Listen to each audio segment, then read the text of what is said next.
DTI 5 is back with another 5-minute trade breakdown. The patrons have spoken loudly, guys, asking for Justin Herbert. We have a Superflex PPR 1.75 tight end premium start 10. Justin Herbert currently QB 8 plus the 212, or do you want Dak Prescott currently QB 16 and top 20 wide receiver Tank Dell? Ooh, this is a good trade. I think it's one where I'm looking at it as short-term production over the next year. I don't want to say 2 because I think there's some volatility coming down the road with Dak Prescott as well. But volatility can be good. So I think I'm fine taking the Dak and Tank Dell side, barring that I can go do other stuff with Tank Dell. We did a video about Jordan Addison. I think Tank Dell is very similar to Jordan Addison. He is maybe a little polarizing for some, but I think he represents essentially getting a first in this deal, and I'm giving up the 212. So the other person that really wants Herbert, they're getting their second piece if that's what they're chasing. But I'm basically getting Dak Prescott and an extra asset, which whether it's a pivot, liquidate for a first, I'm getting a pretty decent leverage deal that I probably would be willing to do. This is in line with what I've been selling my Justin Herberts for, and I would do it for this deal as well. Dak and Justin Herbert are close enough, even if you're not fading Justin Herbert because of the no receivers thing. And yes, you will get receivers, etc. But the fact that you get Tank Dell as well, like that, to me, this isn't particularly close. Then even if you don't like Tank, I know there's plenty of people in your league that do, because he's got a fun name and he balled out last year. So even if you don't like Tank, make the deal and then move Tank for a first. And then you got a first and Dak Prescott for Justin Herbert. Yeah, I would do that quite easily. Scott, I have a 12-team Superflex PPR 1.75 tight end premium start 10. Justin Herbert or the 106 this year and a projected mid-first in 2025. Ooh, my first inclination is to say I would keep Herbert because you are getting an elite quarterback and you're breaking it up into 2 draft picks. But if you took this trade and deconstructed it and put Dak Prescott instead of the 106, a lot of people would give up would give up Dak for the 106.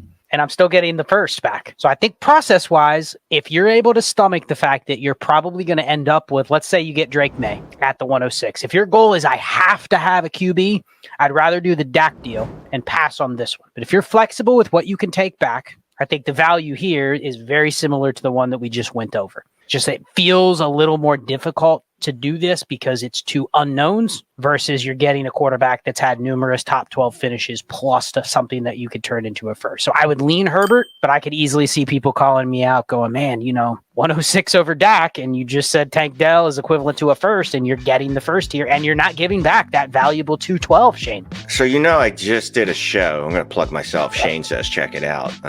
It's a show. So I was talking about rookie picks. They're not as good as we would hope.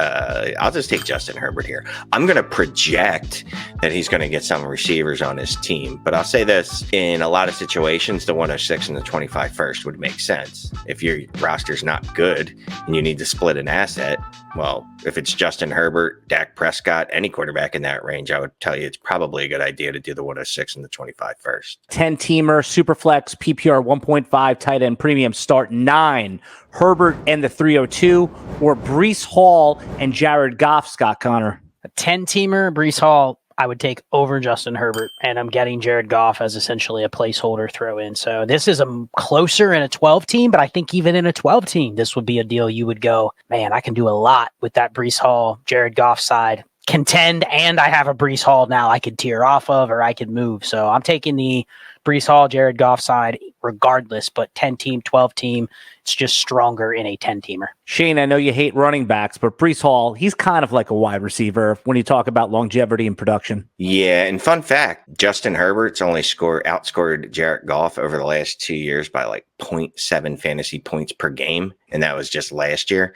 The year before that, they were both at like 17.1. Yeah, give me Breece. I mean, Breece is one of those running backs that can actually break the scoring on a weekly basis, and that's what I want. Scott, lightning round.